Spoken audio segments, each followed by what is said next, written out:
আসসালামু আলাইকুম, কেমন আছেন সবাই? আশা করি সবাই ভালো আছেন। আলহামদুলিল্লাহ আমি ভালো আছি। রান্নাবান্নার কাজ শুরু করে দিচ্ছি। আজকে রান্না করব কচু শাক আর মুরগি। ধুন্দুল দিয়ে মুরগি রান্না কোনো খাইছেন? যদি না খেয়ে থাকেন অবশ্যই একবার ট্রাই করে দেখবেন, অনেক মজা হয়। আমি তো মাঝে মধ্যে এরকম রান্না করি। এর আগে আরেকবার রান্না করছিলাম গরুর মাংস দিয়ে ধুন্দুল, অনেক টেস্টি হয়েছে। সেই জন্য আজকে আবার মুরগ দিয়ে ট্রাই করতেছি, দেখি আজকে কেমন হয়। যাই হোক, রান্নাবান্নার কাজ শুরু করে দিচ্ছি। আর রান্না করতে আমার ভীষণ ভালো লাগে, সবাই তো জানেন। আমার ফ্যামিলির সবাইও আমার যা করতে ভালো লাগে তা করতে আমাকে সবসময় দেই।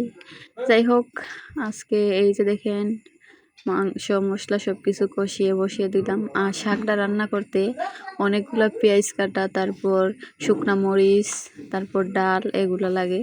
সবগুলা দিয়ে আমি কিছুক্ষণ ডেকে রাখছি। তারপর এদিকে তরকারিটা একটু কষিয়ে নিলাম, তারপরে এতে দুন্দুলগুলা দিয়ে দিলাম। মাশাল্লাহ, তরকারির কালার তো সেই হয়েছে, কিন্তু এখনও খাই নাই, খেয়ে দেখবো কীরকম হয়েছে। যাই হোক, এখানে দেখি শাকটা মাশাল্লাহ অনেক সুন্দর হয়েছে দেখতে।